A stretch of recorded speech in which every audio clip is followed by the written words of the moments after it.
the sequel to The Legend of Zelda Breath of the Wild, what I consider to be the most anticipated game to come out. It's like the Elden Ring of Nintendo games. Wait, too soon for a Dark Souls joke? Anyways. So why does Breath of the Wild 2 have the potential of being the greatest sequel and probably the greatest game within the series? Well, aside from being the sequel to the greatest Zelda experience and probably the greatest game of all time, it will only continue to add to that experience. Now remember, originally this sequel was conceived through Nintendo wanting to add more DLC for Breath of the Wild. With the idea of DLC Wave 3, they decided to instead create an entire sequel out of those ideas, which I can only imagine are how the most inspired sequels are made. But still, at the end of the day, it's still a sequel to Breath of the Wild, so we're only going to be getting more of it. And on top of the concept of adding to an already considered masterpiece, it will help focus on some of the things the game didn't get to right the first time around. As this may be the first Zelda game that has a completely different way of progression and story. And what I mean by that is how this game will be a direct sequel from Breath of the Wild, following after Link already awoke in his powers. And this is something we've actually never explored on within the series. Now while we've had direct sequels throughout the series, we've never had a sequel actually carry all your progression from one game to another. Majora's Mask and Phantom Hourglass were the closest thing we had to direct sequel, as both of those games followed the same Link from their previous games, with Ocarina of Time to Majora's Mask and Wind Waker to Phantom Hourglass. Though in Majora's Mask, Link, while still skilled as the hero of time, left his Master Sword back at the Temple of Time, and was forced to start fresh thanks to the Skull Kid's curse, making the game feel like the standard progression build all the other titles had, even if we were playing as an already experienced hero. And this is the same with the Wind Waker, as with Link being the experienced hero of winds, leading to the events of Phantom Hourglass, he ends up being washed up on a shore at the start of the game, losing all of his belongings, his memory, and just having to start a fresh new journey.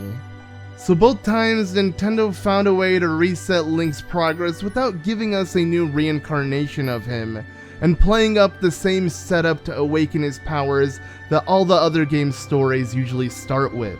And while those were the two well-known direct sequels in the series that carried out with the same Link from one game to another, the Oracle games had sorta explored a similar idea as well. Though with those games, it gave the player a code at the end of each game, to then input at the start of the other one, which in reality was just a code that would translate to your name. But I can't deny it was a really clever idea to make the player think that they transferred their previous file from one to another. Especially with how technology worked back then. Honestly, the concept felt like magic to me when I was younger. But then I realized I could just go on GameFAQs and find the codes for any name, so it never really knew if you actually beat the previous one or not. But my point here is now with the tech we have today, using the same Switch or Nintendo Switch profile, this concept could be explored again, but properly, as Nintendo has already done something very similar to this, like how the eShop demos can transfer your file to the actual main game if you purchase it. So clearly this has already been implemented in the Nintendo Switch. And with the idea of the sequel to Breath of the Wild starting off as DLC for the original game, we can only hope that Nintendo decides to do something similar. Like imagine the game starting out like how the end of Breath of the Wild felt, with everything you learned and overcome actually carried on to Breath of the Wild 2. Or for the players who didn't play Breath of the Wild, or played it but didn't end up getting all of the stuff you can get because in the end, they are all optional, you end up starting Breath of the Wild 2 much weaker and even missing your Master Sword if you never obtained it, causing those who didn't play the previous game not to be spoiled, but also giving them a challenge for not having played the previous game. I know this idea may sound a bit bizarre and could upset some people feeling the need to have to play both games to get the full experience, but this would be the most proper sequel any video game would have if they actually did this. And this would make a ton of sense even moving on to the next game, as we already know that Link didn't finish his job in Breath of the Wild, as Calamity Ganon was just a puppet of evil that emerged from Ganon's rage, though the real threat was his body that lies beneath Hyrule. And with Calamity Ganon being an enemy that can be killed without the Master Sword or the 4 Divine Beasts and all else, what if those quests would affect your Breath of the Wild 2 file and give Link the benefits for doing it in the first game? And even as Masquishia states, after completing the Champion's Ballad DLC, only then is Link finally worthy of facing Ganon. But as we know, none of that was needed for Calamity Ganon, as you can beat the game without purchasing the DLC. So maybe this DLC will help benefit us in the sequel. Like, imagine the sequel starting off with the difficulty of a late game Zelda title, and since it's a sequel, why not require the player to have played the previous one, or they will struggle for not doing so. I really think this would please both types of players, new and old, because people who have played the first will be rewarded for all of their efforts in the first game while carrying it to the next. And the players who haven't won't be spoiled by anything, and may be required to do it in the sequel in a different sort of way. Overall, this would add a whole new meaning to it being a sequel to Breath of the Wild, and pretty much change the formula the series is always known for, with starting off with a new reincarnation and having to go through the same steps with awakening Link and obtaining the Master Sword. Imagine if all of that was already done, and you can focus on what's after that.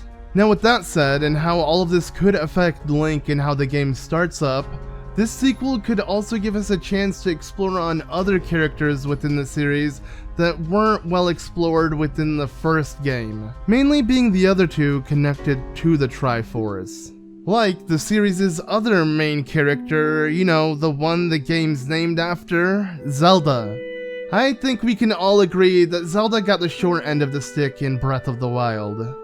It honestly sort of felt like Nintendo misled us with their advertising of the game before the game ever came out. And what I mean by that is how most trailers building up to the game's release focused heavily on the interactions Zelda had with Link, as we saw so many clips that showed both Link and Zelda on this adventure together. But when actually playing Breath of the Wild, you figured out that all of those cutscenes were just memories. Literally with no setup whatsoever on how each cutscene happened. You just find them by finding the locations they interacted in 100 years ago. While this was a clever way to find story pieces throughout exploring the game, it still felt kind of misleading on how we really never saw Zelda until the very end of the game.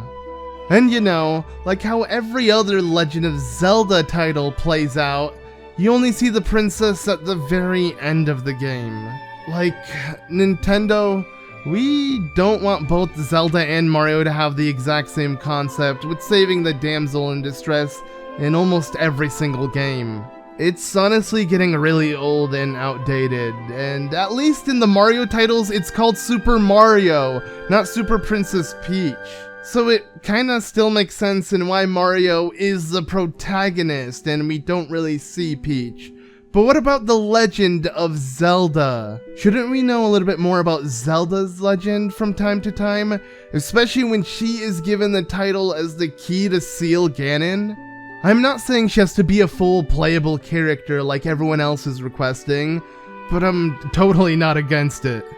I mean, deep down, I kinda like to think that her short haircut is to help her be more customizable in different outfits and sorta give her the look of a female Link.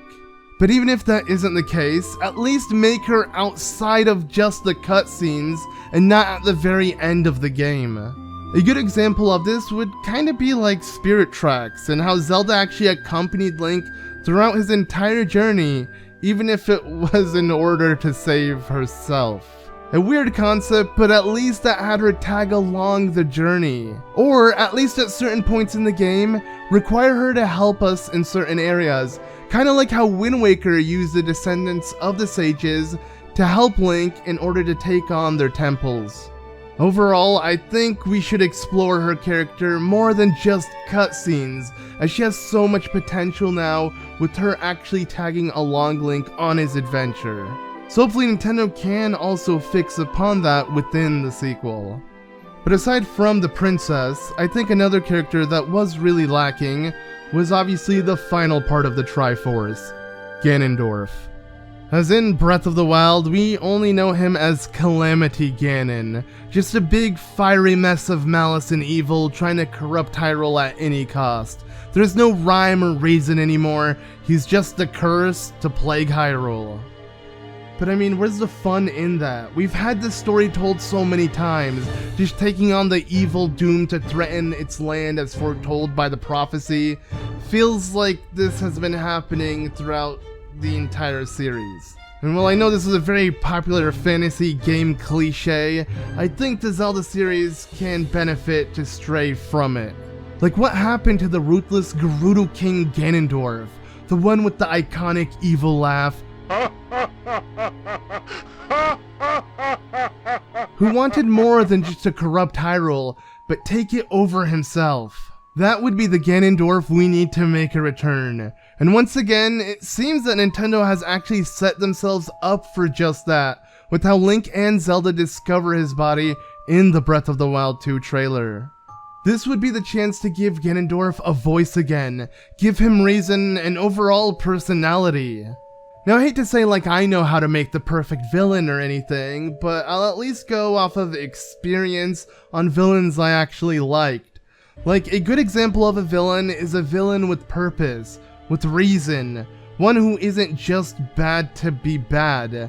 And while some depictions of Ganondorf did portray him as just Mr. Evil, the origin to his rise had so much more purpose than what we see Calamity Ganon as. So this would honestly be the best chance to bring that back, as with his body intact, we can only assume he will regain his consciousness once more. This is something almost all video game villains lack. They're usually just badass looking empty shells that do evil for the sake of evil. But why? This would be a great chance for Nintendo to give us a reason and why Ganondorf was the one chosen to be cursed by demise. And how it must feel to never die. I mean, he was a Gerudo, so he was mortal at one point. And even if he's still in touch with who he once was before becoming immortal and Hyrule's curse. There are so many questions we have about this villain, and we've seen so many different depictions of him for 35 years, yet he's still a mystery. So instead of having him be the generic boss that screeches, I think it's time to figure out the person inside of him and why he ticks the way he does. And while we only really saw what was left of his body and with how mummified it is, they can get away with having him act like a re-dead. But hopefully that isn't the case and we are given some sort of arc in the game that gives us more context about him. Anyways, with all that said, I have only really talked about the three main characters and how the sequel could do so much more to change them for the better. But when thinking about it, I haven't even scratched the surface on how the sequel can improve so much more with its gameplay. From the temples maybe turning into shrines, to new areas to explore, to overall giving Hyrule more depth. Overall, the sequel is set up to be something so huge, and my mind just kind of goes all over the place when thinking about it. And with Nintendo actually having an E3 Direct this year, hopefully we will get more on Breath of the Wild 2.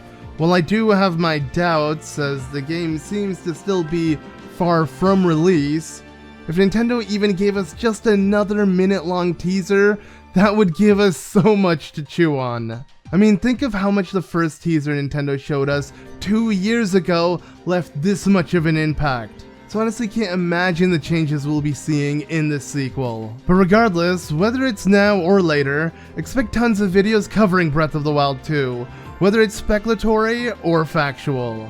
Overall, I cannot wait for what Nintendo has in store. So until then, thank you all so much for watching. As always, I've been ZeldaMaster, and I'll see you all in the next one.